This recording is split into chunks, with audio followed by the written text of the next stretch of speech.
Chapter 6 1. Biology. Listen to a lecture in a biology class. Fill in the diagram with the information that you hear. Recently, everyone's been talking about the sun as if it's the enemy, some even suggesting that we avoid it altogether. However, I want to go over some of the benefits of sunlight today and how it can be good for your health. First of all, the sun provides us with vitamin D that our bodies can use. Vitamin D is essential for our health. We need it to absorb calcium. While we can get a small amount from foods such as liver and egg yolk, the sun is actually our major source of vitamin D. Just 20 minutes of sunlight during the summer causes your body to produce 20,000 units of this vitamin, when the minimum you need is 2,000 units. Secondly, research suggests that getting out in the sun can actually help you be, well, happy. Sun exposure, and this can be hard to grasp, so let me give an example. Some people start to feel down during times when they don't get much exposure to the sun, like in the winter. Evidence suggests that exposure to sunlight can actually reverse this trend of unhappiness. There are many theories that try to explain why this happens, but they all agree that it is related to sunlight.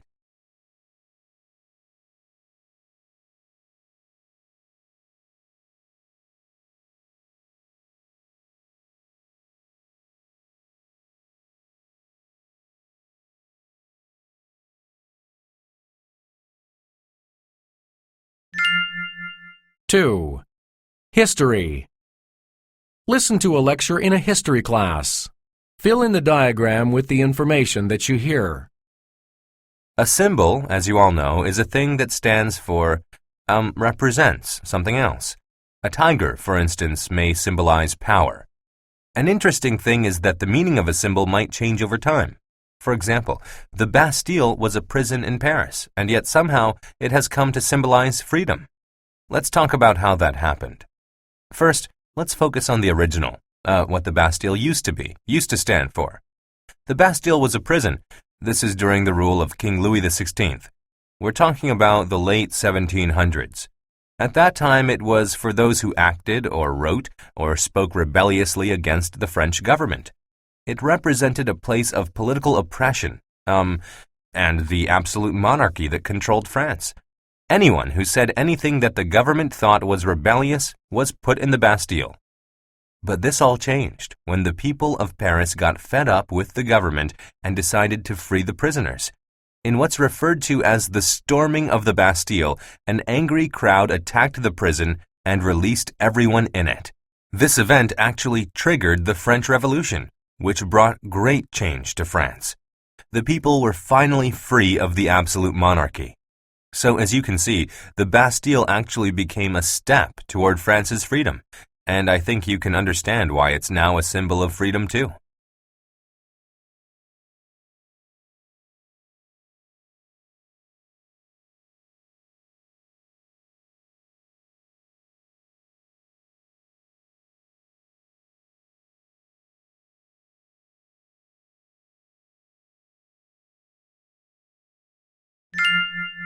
Three. Office hours. Listen to a conversation between a student and a professor.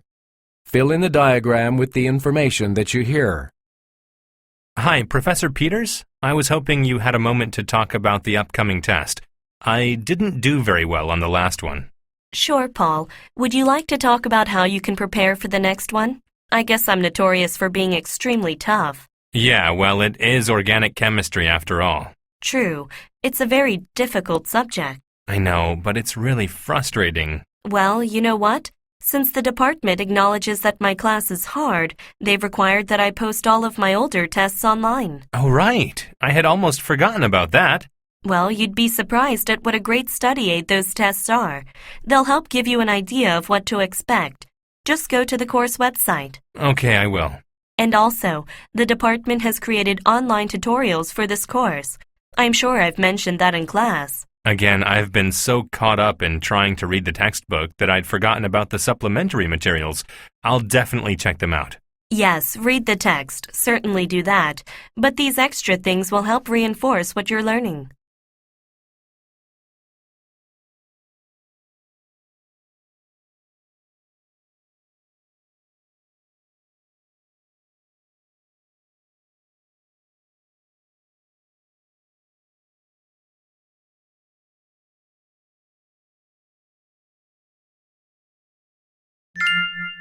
4.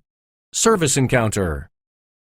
Listen to a conversation between a student and a university employee. Fill in the diagram with the information that you hear. May I help you? Hi, I'm looking for some information about getting a job here on campus. Are you looking for a specific type of job? Well, I'm particularly interested in working in food services. Are there any positions that are open? Indeed there are. They are always hiring. There's a rather lengthy hiring process, though. Now, there are different areas that you could work in, the cafeteria kitchen, or at one of the delis on campus, or in the bake shop.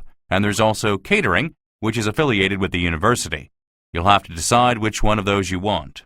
Actually, one of my friends works with the catering service, and she said that she really likes it. I'd like to work there. Okay, we have all the applications for food services here at the Employment Center. Give me a sec. They should be around here. Here we go. You can fill it out now if you want. You should also be aware that you're going to have to attend an orientation session with food services if you get hired. They always hold those on Mondays, actually. All new staff need to attend one of those before they can start working. Monday shouldn't be a problem. Okay, then, I'll go ahead and pencil you in for an official interview. One of the managers from food services will meet you here in the employment office. Can you come here at 8 a.m. tomorrow? Yeah, that should be okay. Is there any training I have to go through before I can start working? Because I'd like to start working as soon as possible. Yes, there is some training. I'm glad you asked that because that's the last step. Food services does on-the-job training. If you're hired, you'll actually start working right away, but technically, you'll be training. Wow, that's great to hear. So just come back tomorrow morning for the interview? Yep, at 8 a.m. Great. Thanks for your help.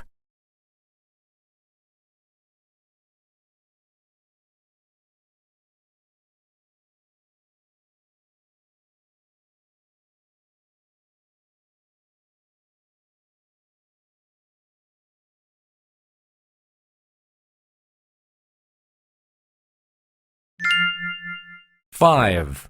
Environmental science. Listen to a discussion in an environmental science class. Fill in the diagram with the information that you hear. Okay, so we'll be talking about mountains, specifically why they get taller. Can anyone tell me what the tallest mountain is on Earth? Mount Everest. Correct, and it's getting taller too. Well, I'll be talking about some mountain ranges today, the tall ones, that is, and what causes them to be so tall and even become, over the years, even taller, okay? So, some mountains are affected by plate collisions. You'll remember that the Earth's crust is made of plates, and those plates can move. First of all, the Andes were created when the Nazca plates began to slide under the South American plate, which you'll remember is called subduction. Experts created a computerized model of this range and discovered that the reason why the Andes are especially high is that the South American continental plate is particularly long, 7,400 kilometers, and this length has allowed more room for the plates to push together against each other at different places, resulting in a huge W shape. That's a huge subduction zone. Okay, so we've got subduction as one process for pushing up mountains. Now let me pick on someone. Mary, can you give another reason that might cause mountains to grow? Old mountains to become taller? Well, I can think of a lot of reasons why mountains would get shorter, like erosion. But, no, I can't think of why one would get taller. I'll help you out then. Actually, one reason for taller mountains is global warming. The European Alps, especially the French Alps, have actually been growing over time. So here's what's been happening. Where glaciers exist, there is some pressure on the Earth's crust, causing it to push downward. Because they're so heavy, that is. So when the ice begins to melt, the Earth's crust then begins to spring in the opposite direction, up. It's just like a spring, actually, so imagine that. This pushes these mountains toward the sky. Interesting, huh? Who would ever guess that global warming could make mountains grow taller?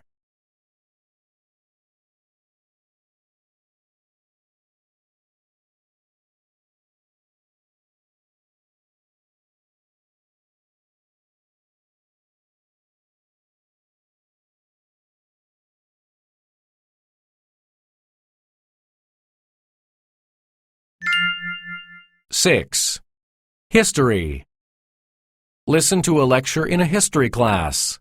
Fill in the diagram with the information that you hear. Good afternoon, everyone. Today we'll be exploring how Confucianism has affected Northeastern Asian countries, such as China, South Korea, and Japan.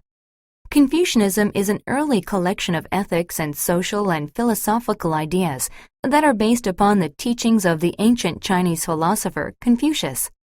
The basic idea of Confucianism is pretty much how each person can participate in creating a peaceful, well-organized society. Each of the nations I mentioned took Confucianism and modified it to suit its particular tastes. First of all, Confucian ideals shaped the social relations of many people in Northeastern Asia. For example, its influence in Japan can be seen in the way that order and relationships are understood. Confucianism stresses the importance of individual relationships, basically how people relate to each other in terms of their place in society. It's like in a family. Parents and children know their places. So everyone should know their place in society. Many Asian countries have taken this very seriously, and they enjoy a lot of social harmony because of it. Secondly, people have found ways to apply the idea of Confucian social harmony to business. Confucianism actually discourages seeking profit. Confucius said that profit led people to do wrong to other people. Well, that idea wouldn't be a good thing to apply to a business. However, the idea of harmony can really help a business run smoothly. Confucianism's ideals include an aversion to conflict. So, without conflict in the workplace, things run more smoothly. Imagine a workplace where everyone worked together in harmony. In addition, along the same lines as social relationships, if everyone knows their place in the workplace, there are no power struggles, and businesses can operate without any of those complications. If workers aren't just trying to, climb the corporate ladder, they can instead focus on sharing ideas and cooperating. 1. What does the relationship between parents and children demonstrate?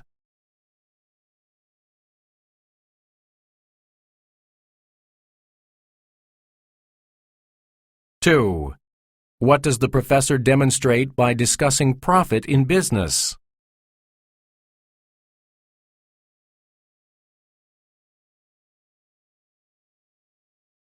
3.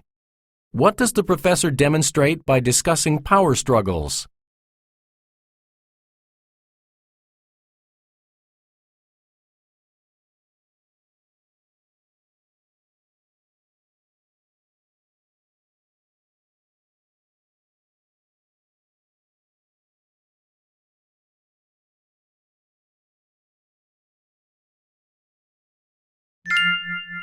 7. Office hours. Listen to a conversation between a student and a professor. Fill in the diagram with the information that you hear. Hi, Mike. Come in. Hi, Professor Oliver. Do you have a moment? I sure do. What can I help you with? Well, I really want to take some courses over the summer here, but the problem is I'll be living at home, which is nearly 4 hours away. I couldn't even consider commuting that distance. No, certainly not. That'd be 8 hours out of your day just for traveling. Exactly, but I don't know what to do. I can't live away from home because, 1, I can't afford to get an apartment, and 2, my mom really wants me home. Well, have you considered taking online courses? You mean the ones offered by the university? I've considered them, but really, I don't think I could afford them.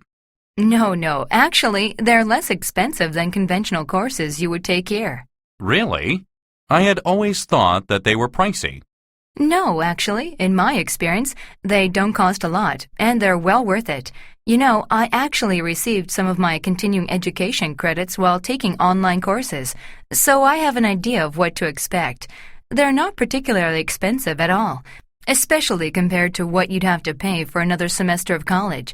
I assume that the reason you want to take summer classes is to graduate earlier? Yeah, I'm actually a bit behind at the moment, so it'll help me graduate on time if I can take some summer courses. I haven't come across anyone who has taken online courses until now, so I won't miss out on the vital parts of the classroom experience, like lectures and real communication. Well, you're a sophomore. I mean, you have 2 more full years of classroom experience ahead of you, so you should get plenty of experience that way. Is it the motivation you're worried about? Like that being at home you wouldn't be as motivated to complete assignments? No, I mean, I just worry that there'll be no interaction with the professor. Misunderstandings. Sure, lectures can be a great way to learn, but they aren't the only way. You know, when I took one of my courses online, we did all of our discussions on an internet message board, and I think it allowed people to participate more than they usually would in a classroom. That's a good point. And some of the lectures will be text-based, so you can reread what you don't get, and maybe even learn better that way. This is something to ponder. 1. What does commuting demonstrate?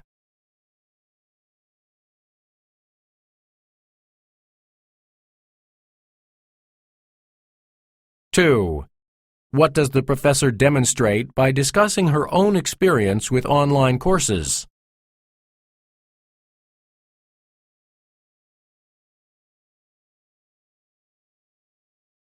3. What does the professor demonstrate by discussing online message boards?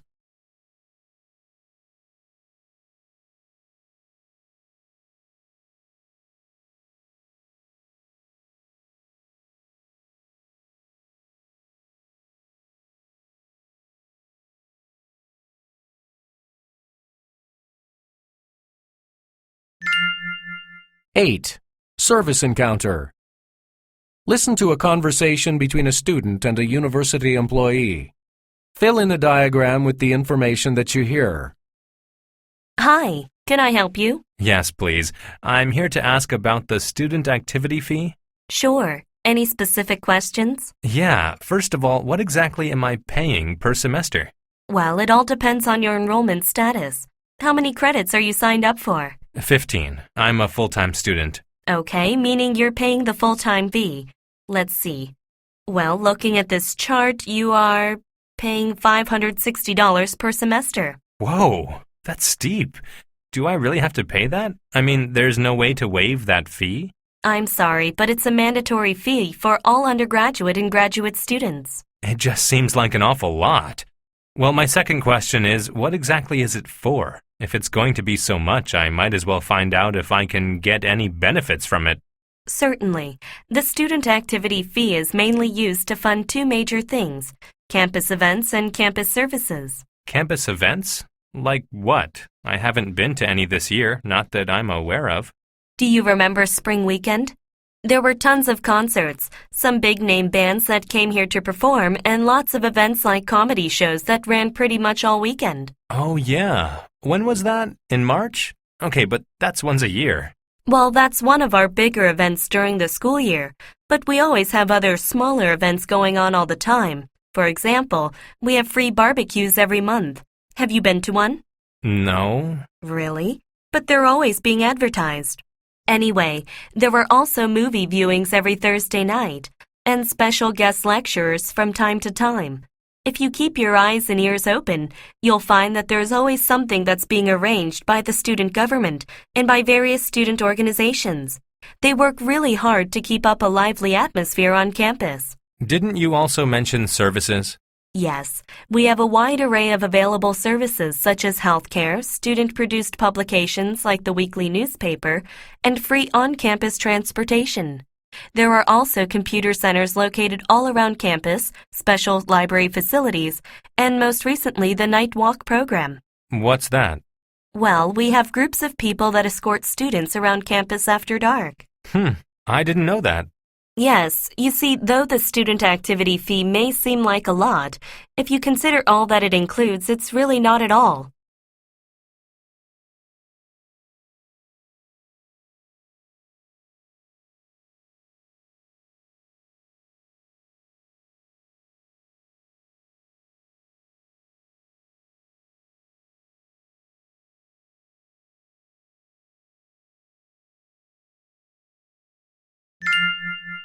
Nine. Astronomy. Listen to a lecture in an astronomy class. Fill in a diagram with the information that you hear. Continuing with our progression through the planets, today we're going to talk about Jupiter. Specifically, I want to focus on how weather patterns relate to how it looks. Jupiter has an amazing look to it, striking bands of color, bright spots. Today we'll go over what makes Jupiter look that way. Jupiter's weather can be attributed in large part to the rotational speed of the planet. Let me talk about that for a second before I get into Jupiter's appearance. So, Jupiter rotates really fast, much faster than Earth. And as we'll see in a second, this causes some interesting things to happen. Okay, first I'll start talking about the atmospheric bands of color on Jupiter. The bands look like strips of either a dark red or a light red, almost sandy color. Well, these colored bands are caused by convection. Do you all remember convection from our previous classes? Well, let me remind you, just in case. Convection refers to warm air rising and cool air falling. As warm air rises, it takes with it atmospheric gases.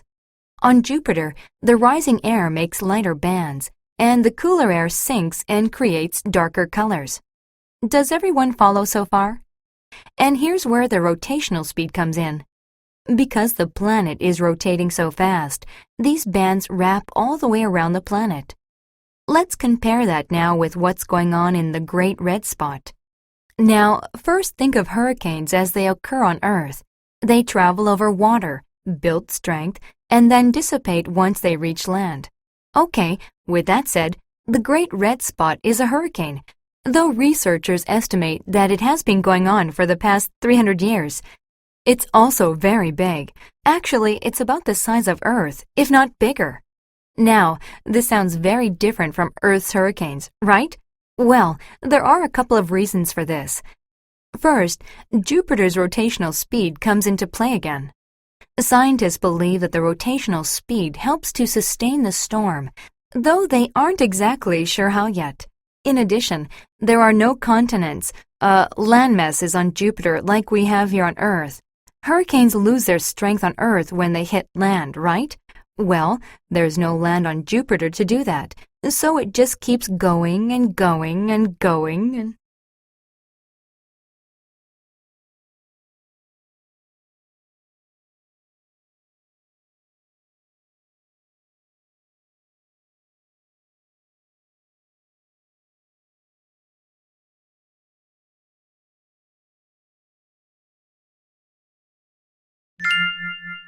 Ten. Biology. Listen to a discussion in a biology class. Fill in a diagram with the information that you hear. All right, so we'll be discussing alleles, and hopefully by the end of this session, we'll be able not only to define them, but understand them as well. Here's what I think I'll do. I'm going to go ahead and give you the basic definition. Then I'll show you how alleles work, show them to you in action, and hopefully, then you'll have a very clear idea of what they are and what they do. Alleles are a pair or sequence of genes that exist at a certain location on a specific chromosome, a chromosome being a strand of DNA that holds our genetic information. So, what you need to remember about alleles is that they are the part of DNA that determines a genotype.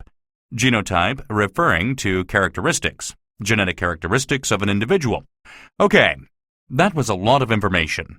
I see you all frantically taking notes. Are there any questions at this time? Well, yeah. I'm not sure I understand yet what alleles do. They're part of DNA, but what do they do in DNA? I mean, what's their function? That will be my next point, so if there aren't any other questions, I'll get right into that. Okay, so on to the role of alleles.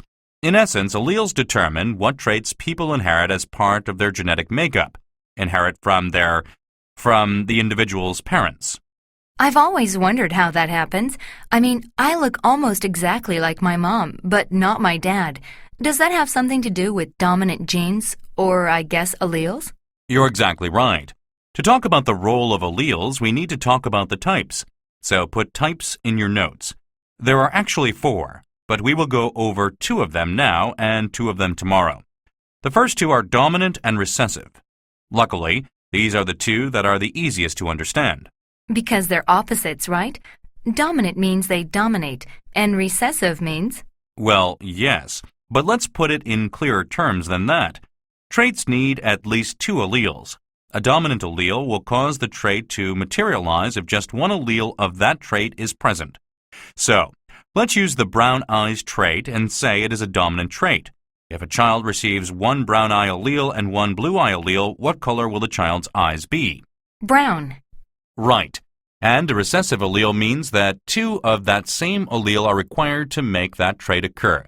So, if we say that blue eyes is a recessive trait, a child would need to have two blue eye alleles to be born with blue eyes.